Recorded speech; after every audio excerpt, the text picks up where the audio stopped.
Bonjour, bienvenue en Transparence, le magazine de la rédaction qui parle de l'actualité et qui donne la parole à ceux qui font l'actualité. Notre invité ce midi, c'est Willy Gatuot, l'ancien maire de Païta. Bonjour. Bonjour, ça fait drôle, hein, l'ancien. Merci en tout cas d'avoir répondu à notre invitation, surtout dans ces circonstances, puisqu'on le sait, votre actualité, c'est votre condamnation à une peine d'inéligibilité dans l'affaire dite des achats de voix, une affaire qui remonte aux élections municipales de 2014, quand Frédéric de Grélan, candidat malheureux face à Harold Martin, avait porté plainte pour achat de voix de la part de son adversaire. Le jugement est tombé le 30 avril dernier. Vous avez été condamné à 1 an de prison avec sursis, 3 ans d'inéligibilité avec exécution provisoire, ce qui signifie que vous avez perdu votre mandat de maire. Alors vous ne vous êtes pas exprimé depuis ce jugement, Willy Gatuot. Quelle est votre réaction? Quelle a été votre réaction à l'énoncé de ce jugement? Alors, si je ne me suis pas exprimé, Elisabeth, depuis, c'est que ma responsabilité était tout d'abord d'organiser la suite avec mes compagnons de route. Donc, vous parliez d'une exécution provisoire. J'ai envie de vous dire exécution tout court. Et je dirais même une exécution programmée. Ça fait 10 ans que cette affaire dure. Et vous l'avez si bien rappelé, hein, c'est une affaire qui date des élections de 2014, avec le candidat malheureux. Malheureux. Oui. Vous êtes gentil quand vous dites ça. C'est l'expression consacrée. Oui, oui. Je dois quand même rappeler, avant de revenir sur la suite que nous avons organisée, rappeler quand même le contexte de ces élections de 2014. Rappelez-vous, Calédonie Ensemble, au premier tour, présente 2 listes. La première menée par l'avocat que l'on connaît bien, M. de Grélan. Une deuxième liste qui était menée par le fameux Fiou, Moulia Kaka. Donc c'était 2 listes Calédonie Ensemble. La deuxième que j'ai citée, c'était une liste communautaire. La stratégie de Calédonie Ensemble, pour ne pas dire de M. Gomez, était effectivement d'affaiblir Harold Martin à l'époque, puisque il pouvait jouir d'un soutien de l'électorat wallisien-foutounien. Alors, c'est un peu compliqué pour moi de parler de la communauté de cette manière-là, mais ça a été la réalité à l'époque. Qu'est-ce qui s'est passé ensuite ? Bien évidemment, on nous a fait croire qu'ils avaient, avec beaucoup de mal, réussi à s'entendre, et ils ont fusionné entre les 2 tours. Voilà. C'est ça qui s'est passé. C'est ça qui s'est passé en 2014. Et puis, le résultat, on le connaît, hein, 286 voix, et l'affaire est née de cette défaite. Et M. de Grélan, qui était persuadé de sa victoire, il en était persuadé, je peux vous le dire, je l'avais vu, il en était persuadé, à tel point qu'ils avaient observé une minute de silence la veille du 2e scrutin pour Harold Martin, pour vous dire la bêtise jusqu'où elle est allée.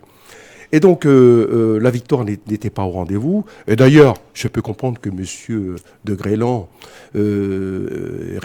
soit resté traumatisé depuis, puisque le soir même de ces résultats, son mentor, M. Gomez, l'accueillait alors en lui disant que même une chèvre aurait pu gagner sur Païta.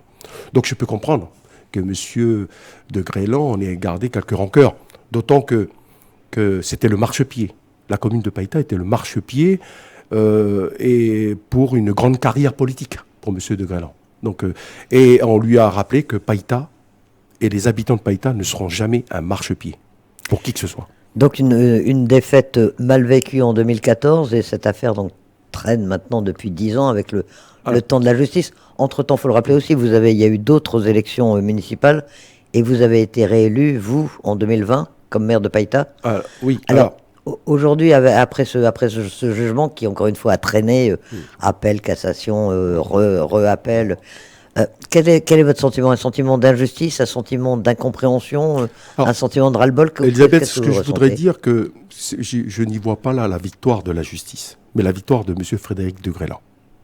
Voilà. Vous savez, quand je parle d'exécution programmée, tout avait été fait. Cette affaire, dont son instruction n'a été qu'à charge. Je vais vous faire la primeur à RB, parce que je suis actuellement sur un projet qui vise à mettre sur la place publique, porter à la connaissance des citoyens, des justiciables, toute cette affaire. Parce que des zones d'ombre, il y en a. Je vais vous en donner un seul exemple. Lorsque M. de Grélan est entendu dans le cadre de l'instruction de cette affaire, et qu'il déclare aux gendarmes s'être rendu entre les 2 tours à Païta, à la morgue municipale de Païta, y avoir rencontré le fils du défunt en question, lequel lui aurait dit effectivement que une enveloppe lui avait été glissée pour acheter les voix de sa famille, les gendarmes ont bien fait leur boulot. Ils ont convoqué cet individu qui est clairement identifié, lequel a répondu, d'une, qu'il n'a jamais rencontré Harold Martin, deux, qu'il n'a jamais rencontré M. de Grélan, et trois, que son père était vivant, il était à la maison. C'est quand même extraordinaire.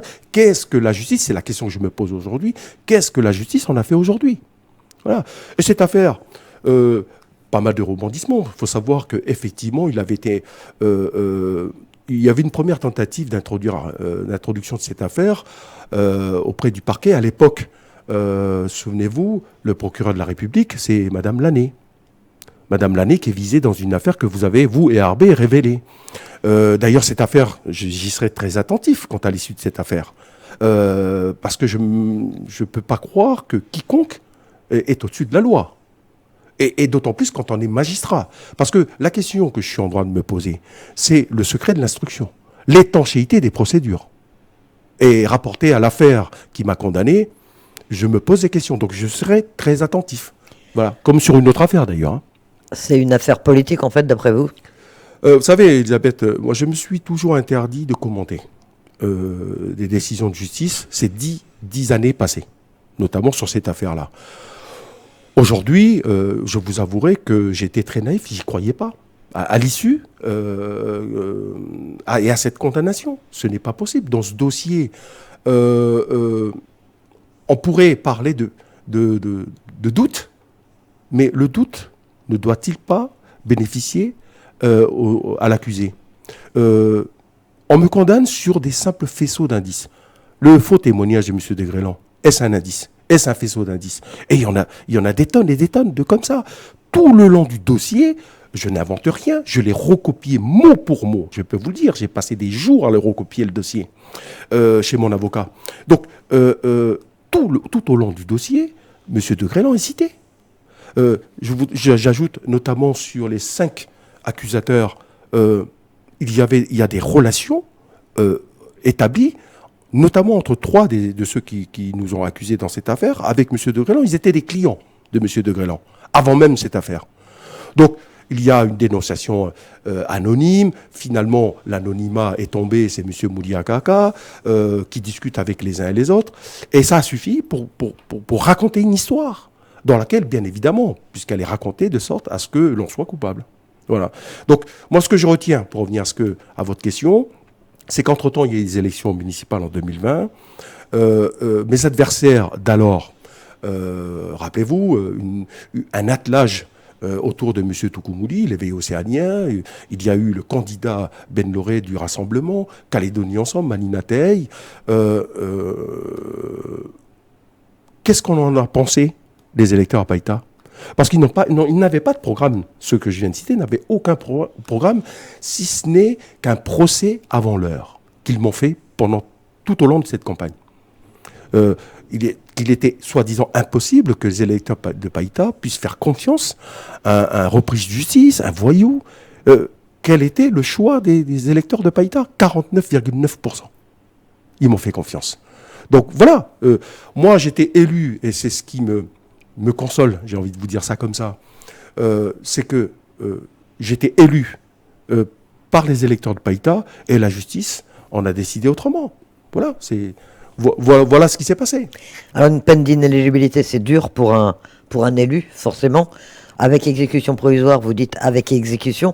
Toujours est-il que vous avez choisi de démissionner tout de suite de votre mandat sans attendre l'arrêté du haut-commissaire? Alors je n'ai pas de problème avec l'État. D'ailleurs, je salue monsieur le haut-commissaire. Vous savez, il y a des corporations qui sont impénétrables. Mais c'est là une règle pour laquelle il y a aussi une exception. La corporation dont je parlais, dont je faisais allusion, c'est ceux qui font la justice. Et la règle, l'exception à la règle, c'est que, et c'est une chance pour la Nouvelle-Calédonie, et je le dis de manière très très claire, et je salue ceux que je vais citer, la chance que la Calédonie a d'avoir aujourd'hui un procureur de la République, je pense notamment M. Yves Dupas, la chance que la Calédonie a d'avoir un comgende, le général Mathéos, la chance que la Calédonie a d'avoir un haut-commissaire, qui est celui qu'on a actuellement. Donc, un peu le triptyque républicain. Voilà, c'est la chance que nous avons aujourd'hui, et c'est ça l'exception. À la règle, lorsque je vous parle de corporation impénétrable. Donc, et je vais pas mâcher mes mots aujourd'hui parce que je suis malgré tout très en colère, très déçu de cette justice à laquelle je continue à croire malgré tout. Je le dis, et j'ai eu la faiblesse de penser que peut-être je ne buvais pas le café tous les matins avec les bonnes personnes. Je dis ça, je dis rien, Elisabeth. En tout cas, vous ne vous êtes pas pourvu en cassation une nouvelle fois, je crois qu'il y avait encore une possibilité. Vous n'avez plus de recours du tout, maintenant le jugement est terminé. Vous avez entrepris une action auprès de la Cour européenne. Cour européenne, c'est une affaire d'honneur pour ce qui me concerne, parce que je le dis et je le redis. J'ai rien à me reprocher dans cette affaire. D'ailleurs, aucune preuve matérielle, s'il en fallait, mais des faisceaux d'indices. Voilà. Plusieurs exemples, je vous en ai cité un tout à l'heure, le faux témoignage d'une des parties civiles, en l'occurrence M. de Grélan. J'aurais pu vous parler des écoutes téléphoniques, j'aurais pu vous parler des pièges qui m'ont été tendus et qui n'ont rien donné à 2 reprises. Et d'ailleurs, un des éléments qui avait été à l'époque manipulé pour tendre le piège au directeur de cabinet que j'étais à l'époque, pendant la campagne, s'est rétracté par écrit.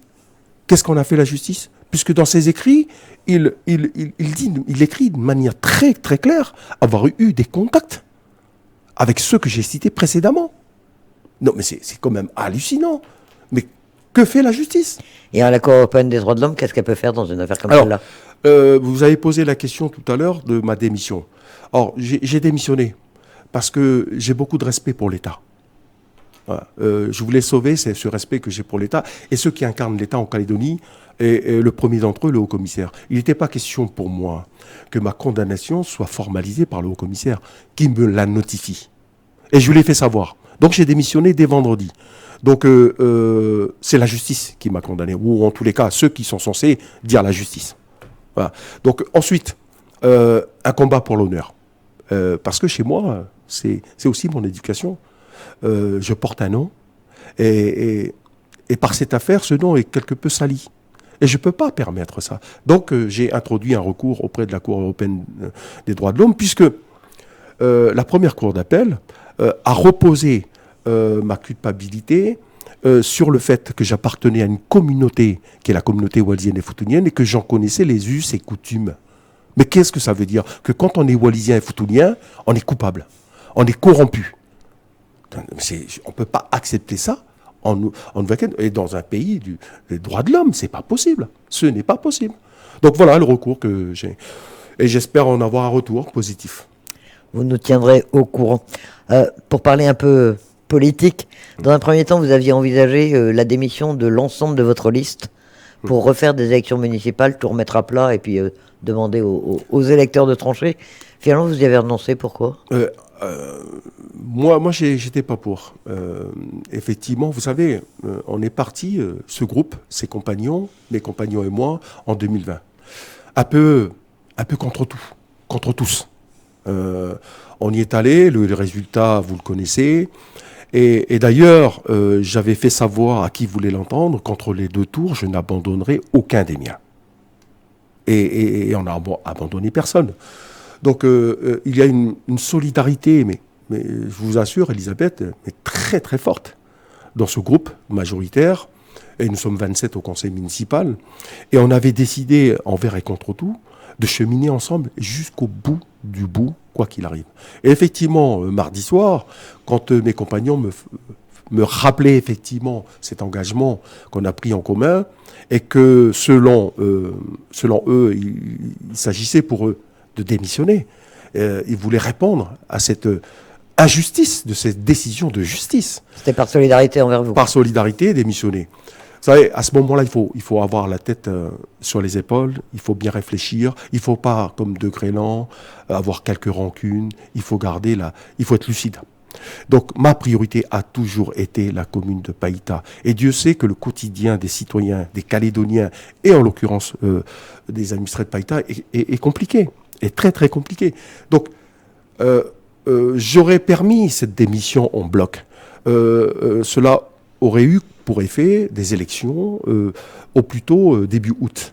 3 mois, dans 3 mois. Ensuite, le temps d'installer un nouveau conseil, quel qu'en soit le résultat. Il faut compter septembre, octobre. On n'a plus de temps à perdre. d'ici la prochaine échéance, il nous reste 19 mois. Et on a tellement de choses à faire. Donc, je ne voulais pas, effectivement, paralyser l'appareil municipal, parce qu'il y a des services, effectivement, qui doivent engager un certain nombre d'opérations et une programmation. Donc, c'est la raison pour laquelle, moi, j'ai considéré, et ils m'ont suivi, j'ai considéré qu'il fallait plutôt organiser la suite. Organiser la suite. Alors justement, voilà, ça va se passer comment maintenant? Vous aviez un peu anticipé quand même ou Oui, ça fait 10 ans que j'anticipe tout. Ça fait 10 ans. Ça fait répondant. Voilà, donc l'ordre du tableau, c'est de ça dont il s'agit, organiser sans qu'il y ait de contestation. La légitimité, c'est celle de l'ordre du tableau. Donc Marilyn, qui avait été pendant 4 ans ma première adjointe. Marilyn D'Arcangelo, qui prendra la suite. D'ailleurs, je l'en remercie parce que elle a pris des engagements auprès de moi. Et il était important pour elle de les tenir jusqu'au bout. Marilyn, qui est retraitée de l'enseignement, vous pouvez comprendre qu'elle pouvait aspirer à une retraite tranquille. Voilà. Mais, et d'ailleurs, publiquement, je voudrais la remercier. Voilà, elle prendra la suite et on décale. Voilà. Alors vous-même, vous étiez devenu maire en 2019 quand Harold Martin avait démissionné. Oui, tout à fait. Ensuite, vous avez été réélu sur votre nom propre, en conduisant la liste en 2020. Qu'est-ce que vous retenez de toutes ces années? C'est quand même un vrai mandat. Quels en ont été les temps forts? Qu'est-ce qui vous a le plus marqué dans cette période comme maire de Païta? Alors, juste rappeler que cette élection de 2020 ne souffre d'aucune contestation. Voilà. Et puis, M. de Grelat ne s'était pas présenté en 2020. Voilà. Je dis ça parce qu'il paraît qu'il s'agit sur Païta en ce moment. Voilà. Et pas que lui d'ailleurs. Il n'y aura pas d'élection municipale tout de suite. 2026. Vous avez compris. Voilà. Oui. Le week-end qui a suivi ma condamnation, il était sur Païta. Voilà. Enfin bref. Alors, qu'est-ce qui s'est passé? On n'est pas resté les bras croisés. 4 ans de cette première partie du mandat, c'est pas rien. Rappelez quand même ces 4 ans, la parenthèse des 2 ans de Covid, c'est compliqué. En cours de route, et j'ai une pensée pour ceux qu'on a perdus en cours de route, les décès de Teki, de Patrice Jean et de son anatelote. Donc on a perdu ces compagnons-là. Ensuite, 2 ans de Covid sur 4 ans de mandature pour ce qui me concerne. Et on a quand même, nous, déroulé comme on pouvait, je dis comme on pouvait, puisque le contexte budgétaire n'y était pas favorable, dérouler nos engagements. Les gens de Païta, effectivement, avaient souhaité un marché municipal. Ils ont leur marché municipal. Les problèmes de sécurité ou de sentiment d'insécurité, il fallait les traiter. Une police municipale, aujourd'hui on a une police municipale avec 20 policiers municipaux. Ensuite, et quand je parle de police municipale, je voudrais parler des 69 caméras de vidéoprotection sur l'ensemble du territoire de la commune. Le centre de première intervention sur ton tas, puisque les administrés du nord de la commune avaient ce sentiment d'être abandonnés par la localité administrative. Le centre de première intervention, d'ailleurs, ça a commencé avec la livraison dans les mois qui viennent du premier centre de première intervention, c'est-à-dire une unité de pompiers qui seront installés en permanence sur Tontouta, réduisant ainsi les temps d'intervention, parce qu'entre le centre de Païta, le sud de la commune et le nord, selon les véhicules, c'est entre 20 et 40 minutes d'intervention. Et l'on sait que dans des moments de détresse, c'est compliqué. Donc, et sur cette même parcelle dont on a fait l'acquisition en 2020, il s'agira de développer une nouvelle mairie annexe, une police municipale, une unité de police municipale, j'ai envie de dire, et aussi des questions des outils de traitement des déchets, avec un quai d'apport volontaire, une fourrière, en discussion avec le SIVM Sud, qui regroupe 8 communes entre Païta et Bourail, un syndicat dont je suis le vice-président. Donc voilà, et puis 4 ans, un peu plus d'1,2 milliard d'investissement en termes de route, parce qu'en plus des 2 ans de Covid, pas de chance, les intempéries, tout le monde se rappelle de Lucas, ce qui a eu pour effet une dégradation accélérée de nos vieilles routes, Donc il fallait faire quelque chose. 300 millions déjà engagés et réalisés sur le littoral. Il y a 300 millions prévus. Parce que je sais bien qu'il y a des besoins partout. Il y a 300 millions qui sont programmés, notamment sur la route de Bangou, hein, parce qu'il ne s'agit pas pour moi de servir que mes électeurs, et que cela soit dit. Et ensuite, la route de l'Atamois, la route dite Fraissinet, qui est dans un état lamentable. Là, en finition, effectivement, la route dite de Gadji, qui va être engagée aussi, un vieux lotissement. Donc voilà. Et Marine Darcangelo va s'inscrire dans la continuité, va reprendre tous ces dossiers, va les. Oui, mais je compte sur elle pour y mettre sa propre touche, pour qu'elle soit à l'aise dans son mandat. La première chose que j'ai eu à dire à Marilyn Darcangelo, c'est fais du Marilyn, ne fais pas du Willy. Voilà. Vous, Willy Gattuo, ça va vous manquer de plus vous occuper de la mairie? On avait l'impression, à chaque fois que vous nous en parlez, que c'est un peu une passion. C'est ma passion, c'est ma deuxième maison. Et ben alors, vous allez continuer à vous y intéresser, vous allez tourner la page complètement. Qu'est-ce que vous allez faire? Je ne sais pas ce qu'il adviendra les jours qui viennent, mais en tous les cas, Marilyn et mes compagnons ont souhaité effectivement que je les accompagne. Mais je pense, moi, que pour qu'il soit plus efficace, c'est ce que je disais à Marilyn, faites du Marilyn, ayez confiance en vous. Mais je ne serai pas loin. Effectivement, peut-être que mon expérience pourra leur profiter, mais il ne s'agit pas pour moi de continuer à aller à la mairie, non, du tout. J'ai envie de vous dire, Elisabeth, que quand c'est la fin de quelque chose, c'est le début d'autre chose. Voilà. Et je vous ai parlé de la priorité qui était, pour moi, la commune de Païta et ses habitants. Il y a une autre priorité qui est la mienne. Et celle-là, elle n'est pas négociable. C'est mon combat pour le maintien de la Nouvelle-Calédonie dans la France. Ce combat reste. Et à ce titre, Willy Gattuo, vous êtes associé aux discussions institutionnelles qui ont commencé. Alors, on ne sait pas trop comment ça se passe, si vraiment ces discussions sont engagées, si ça patine, si... Vous y êtes engagé, vous allez continuer à vous y intéresser et à discuter autant que possible? Mais bien sûr. Ce que je ne voudrais pas, c'est effectivement ma situation, mon statut aujourd'hui ne vienne pas polluer le groupe de discussion. Et d'ailleurs, un groupe remarquable. Moi, je voudrais les saluer parce qu'ils subissent tout. Je pense notamment à Sonia Baquez, qui fait l'objet de menaces de mort. Et même pour sa famille. Je pense à Virginie Ruffnac, Alcide Ponga, que je salue, le nouveau président du Rassemblement. Je pense au député qui fait un excellent travail aujourd'hui à l'Assemblée nationale. Gilles Brial, Brieux-Frogier, malgré sa discrétion. Je voudrais rassurer et assurer aux électeurs non indépendantistes, à la famille loyaliste, du talent de ceux qui composent cette délégation de discussion. Et je peux vous dire, moi qui suis un patriote, je peux vous dire que ceux que je viens de citer me rassurent. Et il ne faut surtout pas que ces discussions leur échappent. Et j'entends encore dire, c'est toujours comme ça, vous savez, Elisabeth, hein, la veille, on veut toujours le fauteuil du premier, hein, à la veille des prochaines provinciales. Il y en a qui sont en campagne provinciale, et j'entends certains déjà, dans leurs propos, essayer de faire croire que ceux que je viens de citer étaient en incapacité de trouver un accord. À cela, je leur dis que si on accepte la Kanaki, alors il y aura accord. Voilà. Nous, notre périmètre, il est clair. C'est celui fixé par les 3 référendums et par les Calédoniens. Voilà. Point. On n'en sortira pas. Mais on sent bien la pression de l'État, de certains parlementaires, etc., pour dire il faut un accord global, voire faire venir une mission pour essayer de débloquer les discussions.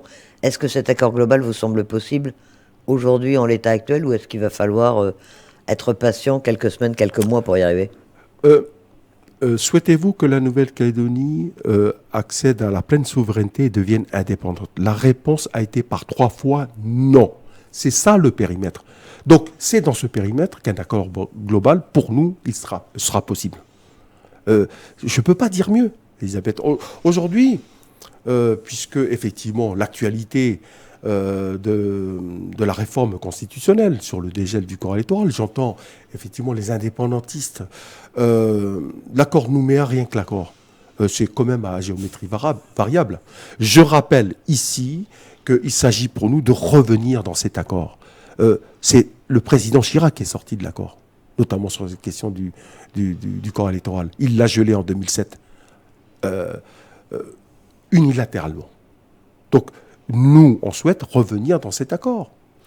Vous êtes confiant sur la manière dont se passe le processus législatif, justement, pour le dégel du corps électoral? C'est passé en commission de l'Assemblée nationale. Lundi, ça passe en séance publique. Vous pensez que le président va réunir le congrès de Versailles, que le corps électoral va être dégelé? Peut-il faire autrement? Lui qui incarne une république et une démocratie comme la France. Ma réponse est non. Il ne peut pas revenir là-dessus. Il ne peut pas revenir là-dessus. Ne serait-ce que juridiquement. Il faut rappeler ici que le ratio qui a prévalu aux derniers accords reposait sur une démographie qui n'est plus la même aujourd'hui. 65%, on est passé à 75%. 3 Calédoniens sur 4 sont en province sud, habitent en province sud, pour pas dire l'agglomération. Donc, il s'agit d'un rééquilibrage. L'accord Nouméa, c'est un rééquilibrage. Et effectivement, ce rééquilibrage se traduit par un rééquilibrage, notamment la clé de répartition. Certes, c'est une commune loyaliste, c'est une province loyaliste, pardon, une province loyaliste, mais 52%. Je suis pas dans le communautarisme, c'est pas ma tasse de thé. Mais je dois rappeler ici que 52% des Kanaks habitent en province sud et qui souffrent de ce déséquilibre. Si ce ne sont les Calédoniens, y compris les Kanaks et les non-Kanaks. Donc voilà. Et pourquoi ce flux migratoire des provinces nord et îles vers le sud? Moi, je vais vous dire ce que j'en pense. C'est là le signe d'une, comment vous dire ça, d'une faillite des politiques publiques que les indépendantistes n'ont pas su développer. Voilà. Et ils n'ont pas su fixer leur population. Alors, les indépendantistes continuent à réclamer le retrait de ce projet de loi. Ils rejettent le dégel du corps électoral. La CCAT multiplie les actions de terrain depuis quelques jours. Ils veulent faire pression sur les parlementaires, manifestement, jusqu'à lundi ou mardi. Qu'est-ce que vous pensez de cette situation? Est-ce que c'est inquiétant? On voit un certain nombre de Calédoniens qui commencent à avoir un peu peur. Est-ce qu'ils ont raison? Un peu peur, mais j'ai envie de vous parler de ceux qui vous diraient qu'ils en ont un peu marre. Voilà. Donc, on connaît les méthodes. C'est connu depuis 36 ans, les méthodes, les rapports de force. Et le mode opératoire des indépendantistes. Mais ce que je trouve dommage, vous parliez de la CCAT, quand je vois les manifestations, quand je vois le nombre d'adolescents, d'enfants qui participent à ces manifestations, c'est inquiétant. Et je trouve ça mais tellement dommage. On est en train de sacrifier des générations. Des générations et des générations. D'ailleurs, comme vous, ou vous comme moi, vous avez vu ce témoignage d'un professeur de collège. Mais il a tout dit. Il a tout dit. Moi, je voudrais dire aux Calédoniens, et en particulier à la population kanak, que la liberté, c'est d'abord le savoir. Voilà. Parce que, sorti de là, de quelle liberté il parle? De quelle liberté il parle?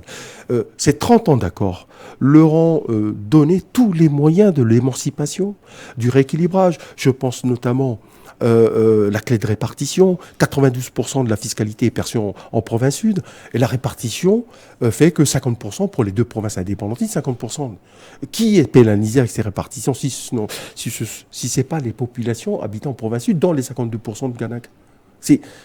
Il faut pas nous raconter des histoires. Donc, il faut juste réajuster les choses. C'est aussi ça le rééquilibrage. Après, quand je dis une génération sacrifiée, je ne peux pas dire mieux les choses que ce qu'a témoigné ce professeur de collège. C'est inquiétant. C'est inquiétant. Bien sûr, cette revendication indépendantiste est devenue une revendication identitaire. Et quand j'entends Rocco Amitan, le premier d'entre eux, parler du bien-être, en citant l'exemple du Vanuatu, premier de la classe, dans le bien-être. Ah, c'est sûr que M. Ouamitan n'a pas les mêmes problèmes au quotidien que tous les citoyens, et notamment Kanak. Donc c'est tellement facile pour lui de parler de bien-être. Donc arrêtons avec ce fonds de commerce. Parce qu'il y a des familles qui vont se retrouver à terre. je fais allusion effectivement à la situation des usines métallurgiques. Il faut faire très très attention. Au nom de quelle doctrine on mettrait des familles à terre? Mais justement, le pacte nickel, vous l'avez bien vu, et pour l'instant enlisé lui aussi. Vous pensez que ce pacte doit être signé, qu'il va l'être, et comment est-ce que vous voyez l'avenir effectivement, sur un plan économique, de la filière nickel en Calédonie? De quoi il s'agit? Il s'agit effectivement de sauver des emplois. Et en sauvant des emplois, on sauve des familles. Comment vous allez expliquer, je suis désolé, je ne veux pas stigmatiser la communauté kanak, comment vous allez expliquer effectivement à ces familles kanak qui ont, grâce à cette usine du Nord, ont pu sortir des tribus, ont pu effectivement se construire une vie, s'engager dans la vie, et leur dire ensuite que tout ça c'est fini. Mais c'est une catastrophe annoncée.